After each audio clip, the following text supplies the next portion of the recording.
Assalamualaikum warahmatullahi wabarakatuh. Perkenalkan, nama saya Putra Yuanggraini. Saya dari Fakultas Kedokteran Muhammadiyah Sumatera Utara dengan NPM 1908260099. Di sini saya akan menjelaskan atau saya akan menyelesaikan tugas dengan judul gagal jantung.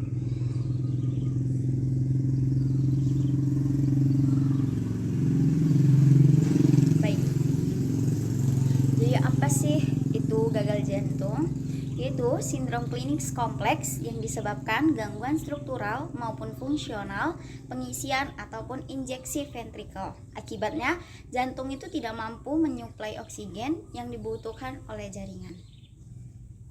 Kemudian untuk etiologinya sendiri, yaitu gagal jantung ini diinisiasi oleh kerusakan otot jantung. Jadi sehingga jantung ini gagal berkontraksi yang normal. Kerusakan otot jantung ini bersifat tiba-tiba, itu seperti infak miokardium gradual, yaitu gangguan hemodinamik berupa kelebihan tekanan atau kelebihan volume. Atau juga bisa disebabkan oleh herediter, yaitu kardiomimpi genetik. Di mana pada fase ini pasien ini dapat asimptomatis karena mekanisme kompensasi itu berupa pengaktifan sistem renin angiotensi adroteron atau RAI dan sistem saraf adrenerginik serta peningkatan kontraktilitas miokardium. Untuk gejala dan tandanya sendiri itu ada yang tipikal dan juga tidak atipikal. Nah, untuk gejalanya yang tipikal itu seperti sesak napas, ortopnea, dan juga toleransi aktivitasnya itu berkurang atau juga cepat lelah. Kemudian yang tidak tipikal yaitu seperti batuk di malam hari, kemudian adanya suara mengi, berat badannya itu bertambah lebih dari 2 kg per minggunya, kemudian juga perasaan kembung atau begah. Kemudian juga nafsu makannya menurun. Sedangkan tanda yang tipikal itu seperti peningkatan tekanan vena jugularis, reflux hepatojugularis, suara jantung S3 atau gelok, kemudian adanya bising jantung. Kemudian untuk tanda yang tidak tipikal itu seperti aderna perifer, kemudian takikardi, nadi tidak reguler, napasnya cepat, hepatomegali, asites, dan juga kateksia.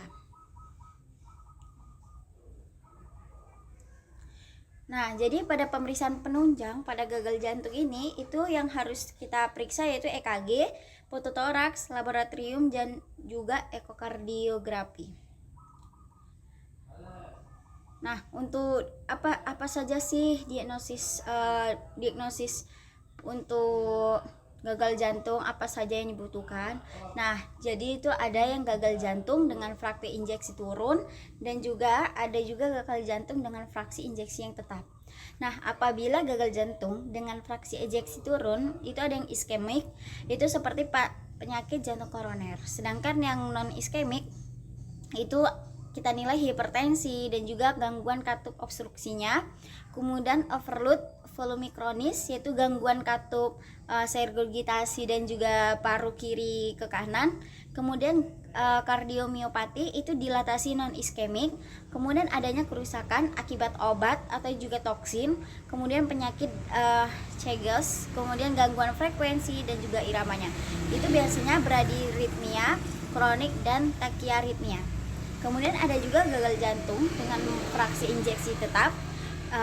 Kalau iskemiknya itu tetap yaitu penyakit jantung koroner, sedangkan yang non iskemik yaitu seperti penuaan, hipertrofi patologis, ada yang primer dan juga ada yang sekunder.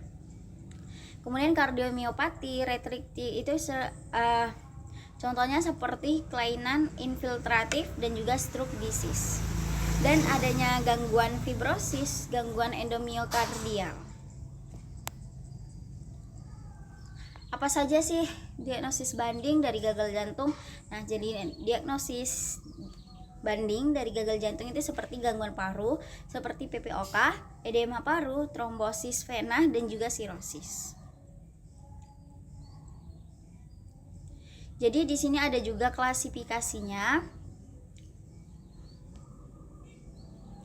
Jadi ya, untuk klasifikasinya kita di sini biasanya menggunakan yang NIHA, yaitu kelas 1 tidak ada batasan saat melakukan aktivitas fisik.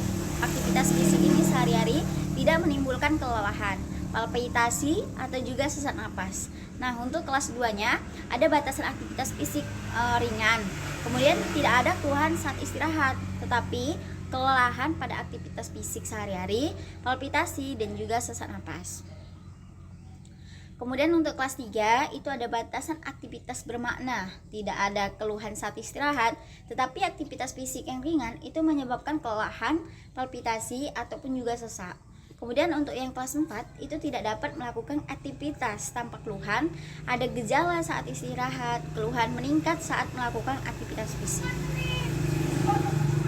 Kemudian untuk komplikasinya sendiri itu seperti edema paru akut dan gagal napas, kemudian aritmia, stroke dan tromboemboli, shock kardiogenik, dan juga yang terakhir kongestif hevar malabsorpsi. Untuk prognosisnya sendiri, angka mortalitas dalam 5 tahun ini setelah didiagnosis berkisar 45-60%. Laki-laki ini memiliki luaran yang lebih buruk dibandingkan pada perempuan pada gagal jantung ini. Baik, ini referensi yang saya gunakan pada mind map dan juga pada penjelasan saya.